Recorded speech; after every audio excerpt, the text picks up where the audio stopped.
கிச்சனுக்கு வணக்கம் ஃப்ரெண்ட்ஸ். இன்னைக்கு நம்ம பார்க்க போகிறது வெஜிடபிள் பிரியாணி வந்து எப்படி பண்ணுறது அப்படின்றத பார்க்கலாம். ஸோ அதுக்கு நான் என்ன பண்ணியிருக்கேன்னா, ஃபர்ஸ்ட் குக்கரில் தான் பண்ண போகிறோம். நம்ம பண்ணுறதுக்காக வேண்டி குக்கரை வந்து அடுப்பில் வச்சுருக்கேன். ஸோ ஆன் பண்ணிவிட்டு கொஞ்சம் ஹீட் ஆனதுக்கப்புறம் எண்ணெயை தேவையான அளவுக்கு தாளிக்கிறதுக்கு தகுந்த அளவுக்கு எண்ணெயை வந்து ஊற்றிட்டேன். எண்ணெய் வந்து சூடானதுக்கப்புறம் நம்ம என்ன பண்ணலாம் அப்படின்னா, நம்ம தாளிப்புக்கு தேவையான எப்பயும் எடுத்துக்கிற கரம் மசாலா தூள்,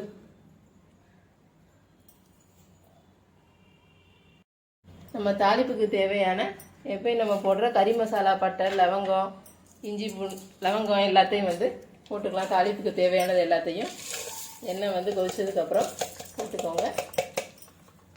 ஸோ போட்டுட்டு அதை லைட்டாக ஃப்ரை பண்ணிக்கோங்க.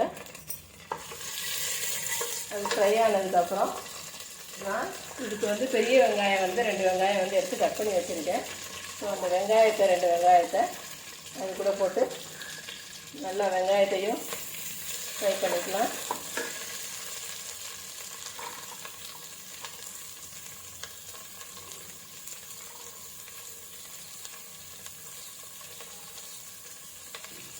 வெங்காயம் பாதிக்கு பாதி கொஞ்சம் நல்லா வதங்குற அளவுக்கு நல்லா நம்ம வந்து வதக்கிக்கலாம்.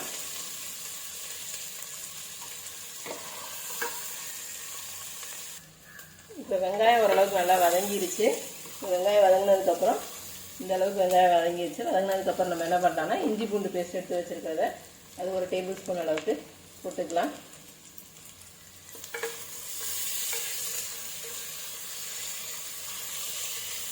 இஞ்சி பூண்டு பேஸ்ட்டை போடும்போது நம்ம என்ன பண்ணலாம்னா, எடுத்து வச்சுருக்கிற வெங்காயத்தையும் அது கூட போட்டு வதக்கிக்கலாம். வெங்காயம், புதினா, கொத்தமல்லி அதையும் சேர்த்து அது கூடவே போட்டு வதக்கிடுவோம். கருவேப்பிலை எல்லாத்தையும். பச்சை மிளகா நான் ஒரு 3 பச்சை மிளகா எடுத்து வச்சுருக்கேன். ஸோ உங்கள் காரத்துக்கு வந்து நீங்கள் எவ்வளோ போடுவீங்களோ அதுக்கு தகுந்த மாதிரி நீங்கள் பார்த்து பச்சை மிளகா போட்டுக்கோங்க.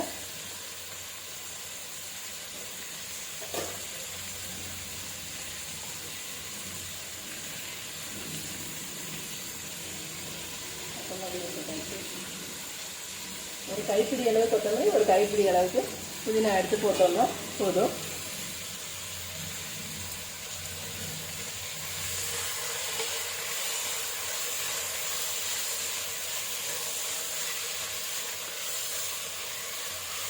வதங்கும் போதே நம்ம எப்பயும் என்ன பண்ணுவோம்னா, கொஞ்சமாக உப்பு போட்டு வதக்குவோம். உப்பு போட்டு வதக்கணுன்னா தான் நம்ம தக்காளி வந்து ஈஸியாக வந்து சீக்கிரமாக வதங்கும்.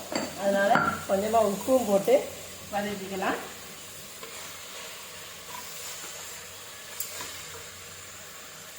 இந்த அளவு வதங்கும் போதே நம்ம என்ன பண்ணலாம்னா, இப்போ நம்ம எடுத்து வச்சுருக்கிற காய்கறியையும் போட்டுடலாம். நான் இதுக்கு எடுத்து வச்சுருக்கிற காய்கறி உருளைக்கிழங்கு, பச்சை பட்டாணி, பீன்ஸு, கேரட் எடுத்து வச்சுருக்கேன். ஸோ அந்த காய்கறிகளையும் போட்டுக்கலாம். கேரட் ஒரு முழு கேரட் எடுத்து வச்சுருக்கேன். பீன்ஸ் வந்து ஒரு 6 பீன்ஸ் எடுத்து வச்சுருக்கேன். உருளைக்கிழங்கு ஒரு பெரிய உருளைக்கிழங்கு எடுத்தேன். பச்சை பட்டாணி வந்து 2 கைப்பிடி அளவுக்கு எடுத்துருக்கேன். ஸோ அதையும் அது கூட போட்டு நல்லா வதக்கலாம். இப்போ வதக்கும் போது என்ன பண்ணலாம் அப்படின்னா, நம்ம கொஞ்சமாக நம்ம எடுத்து வச்சுருக்க தயிரை வந்து அதில் ஊற்றிக்கலாம்.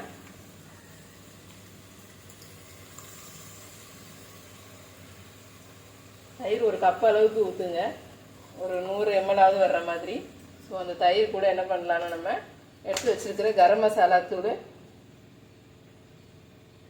அது 1 டீஸ்பூன் அளவுக்கு போட்டுக்கலாம். அந்த கரம் மசாலா தூள் கூடவே எடுத்து வச்சுருக்கிற மஞ்சத்தூள், மல்லித்தூள், தனியாத்தூள் 2ஐயும் வந்து நம்ம அது கூட சேர்த்துக்கலாம். கொஞ்சமாக உங்களுக்கு இந்த டைமிங்கில் வந்து காரம் வந்து பத்தலை, போட்டிருக்க சில்லியோட காரம் பத்தலை அப்படின்னா நீங்கள் வந்து இதில் வந்து மிளகாத்தூளும் வந்து கொஞ்சமாக சேர்த்துக்கலாம். நான் வந்து மிளகாத்தூள் வந்து சேர்க்கலை, அதுவே வந்து காரம் அதிகமாக தான் இருக்குன்றனால சேர்க்கலை. அந்த மிளகாய் வந்து காரம் எனக்கு அதிகமாக இருக்கும். ஸோ அதனால் நான் சேர்க்கலை. உங்களுக்கு வேணும்னா நீங்கள் சேர்த்துக்கலாம். இன்னும் கலர் வேணும் அப்படின்னா நீங்கள் வந்து காஷ்மீரி மிளகாத்தூளும் சேர்த்துக்கலாம்.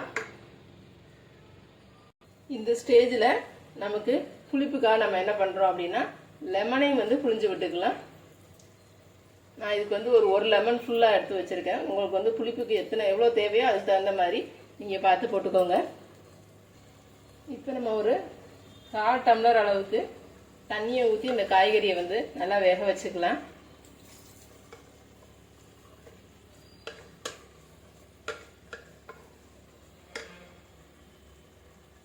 இந்த ஸ்டேஜில் இப்போ வந்து நல்லா வெந்து வந்துருச்சு. ஸோ வெந்து வந்ததுக்கப்புறம் இப்போ நம்ம என்ன பண்ணலான்னா எடுத்து வச்சிருக்கிற அரிசியை வந்து போடலாம். நான் 1 கப் அரிசி எடுத்து வச்சுருக்கேன். ஸோ 1 கப் அரிசி மெஷர்மெண்ட் அளவுக்கு தான் எல்லாமே எடுத்தேன். 1 கப் அரிசிக்கு 1.25 கப்பு தண்ணி வந்து ஊற்ற போகிறேன். ஏன்னா காய்கறிக்கு முன்னாடியே நம்ம வந்து ஊற்றிட்டோம். ஒரு 1/4 டம்ளர் ஊற்றி காயெல்லாம் வேக வச்சுட்டோம். இப்போது இந்த அரிசிக்கு மட்டும் நம்ம வந்து ஊற்றி வேக வச்சா போதும். இந்த கப்பில் தான் எடுத்தேன். அதனால் அதே கப்லையே 1 கப் அரிசிக்கு 1.25 கப்பு தண்ணி வந்து ஊற்றி வேக வைக்க போகிறேன்.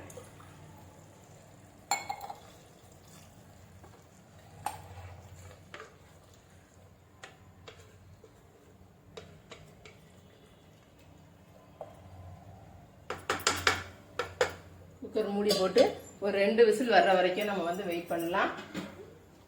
உப்பு எல்லாமே நம்ம போட்டுட்டோம். ஸோ இப்போ ஒரு 2 விசில் வர்ற வரைக்கும் வெயிட் பண்ணுவோம்.